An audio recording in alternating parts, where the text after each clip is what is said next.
मैं मोहम्मद आदिल और आप देख रहे हैं। सांसद शहाबुद्दीन का कोरोना संक्रमण की वजह से निधन, अस्पताल ने की पुष्टि। बिहार से आरजेडी के बाहुबली नेता और पूर्व सांसद शहाबुद्दीन का निधन हो गया है। उनके पीए के बाद अस्पताल प्रशासन ने भी इसकी पुष्टि कर दी है। कोरोना वायरस से संक्रमित होने के बाद उनका इलाज दिल्ली के पंडित दीनदयाल उपाध्याय अस्पताल में चल रहा था। यहाँ एम्बुलेंस शव ढोने के लिए, जिंदा के लिए नहीं। अस्पताल में 14 एम्बुलेंस का दावा, फिर भी मरीज को रिक्शों पर ऑक्सीजन लगाकर जाना पड़ रहा है जांच कराने। बिहार में कोरोना को लेकर सरकार की कितनी तैयारी है, ये बात बेतिया में मरीजों को देखकर समझ में आ जाएगी।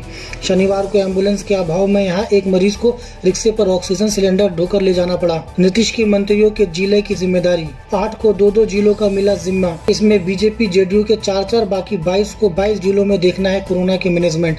बिहार में कोरोना के दूसरे लहर के बीच मुख्यमंत्री नीतीश कुमार ने अपने सभी मंत्रियों को अलग अलग जिलों का प्रभारी बना दिया है। इसके साथ ही सभी मंत्रियों को जिला कार्यान्वयन समिति का अध्यक्ष भी बनाया गया है। मधेपुरा मेडिकल कॉलेज में प्राणवायु का संकट, ऑक्सीजन बेड नहीं है का नोटिस चिपकाया। 102 बेड के लिए 180 सिलेंडर की जरूरत, मिल रहे हैं 60 से 80। कोसी और सीमांचल के कोरोना के गंभीर मरीजों के इलाज के लिए मधेपुर के जन नायक कर्पूरी ठाकुर मेडिकल कॉलेज अस्पताल को शुक्रवार को ही 500 बेड का कोविड डेडिकेट अस्पताल घोषित किया गया। मंत्री जी से सीखे कोरोना को मात देने का गुर। पहले खुद पॉजिटिव, बाद में पत्नी और बेटा भी।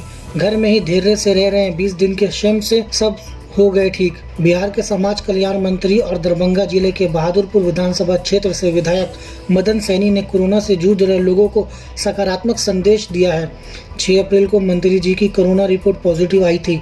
बाद में पूरा परिवार संक्रमित निकला, लेकिन वे घबराए नहीं, बल्कि उन्होंने धैर्य से कोरोना को हरा दिया। पूर्णिया में गैस सिलेंडर ब्लास्ट, खुशकी बाग में मिलनपाड़ा में गैस सिलेंडर फटने से लगी आग, झोपड़ी और दुकानें खाक, कोई हताहत नहीं। पूर्णिया के खुशकी बाग के मिलनपाड़ा में गैस सिलेंडर फटने से आग लग गई, इससे कोई हताहत नहीं हुआ है। प्रत्यक्षदर्शियों ने बताया कि गैस सिलेंडर फटने से आग लगी है।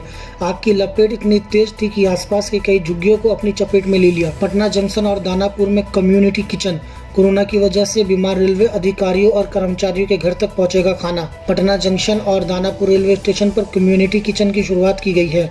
एक कॉल पर कम्युनिटी किचन से बने हेल्दी खाने की होम डिलीवरी रेलवे के बीमार अधिकारियों और कर्मचारियों के घर तक कर दी जाएगी। अंतिम संस्कार पर निगरानी, पटना नगर निगम 3 शमशान घाटों पर लगाएगा सीसीटीवी। कोरोना मृतकों के अंतिम संस्कार का खर्च भी उठाएगा।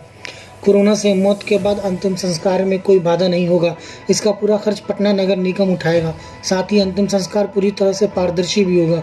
निगम ने फैसला लिया है कि अंतिम संस्कार पूरी तरह से निःशुल्क और सीसीटीवी की निगरानी में होगा। चक्कर खाकर बेहोश को झोला छाप, डॉक्टरों ने बता दिया कोरोना संक्रमित, अस्पताल में जाने पर घंटे भर में हो गया ठीक। कोरोना काल में झोला छाप डॉक्टरों से बचकर रहना ही बेहतर है, या मामूली बीमारी को कोरोना संक्रमण बताकर आपको परेशानी में डाल सकते हैं। शनिवार को पूर्वी चंपारण जिला के पकड़ी दयाल प्रखंड स्थित सिरहा गांव में ऐसा ही हुआ है। नए मुख्य सचिव की पोस्टिंग, 1985 बैच के IAS त्रिपुरारी शरण बनाए गए बिहार के नए मुख्य सचिव। 6 अन्य IAS की भी ट्रांसफर पोस्टिंग। बिहार में नए मुख्य सचिव की पोस्टिंग हो गई है। 1985 बैच के भारतीय प्रशासनिक सेवा के अधिकारी त्रिपुरारी शरण बिहार के अगले मुख्य सचिव नियुक्त किए गए हैं। शुक्रवार को ही निवर्तमान मुख्य सचिव अरुण सिंह का कोरोना से निधन हो गया था।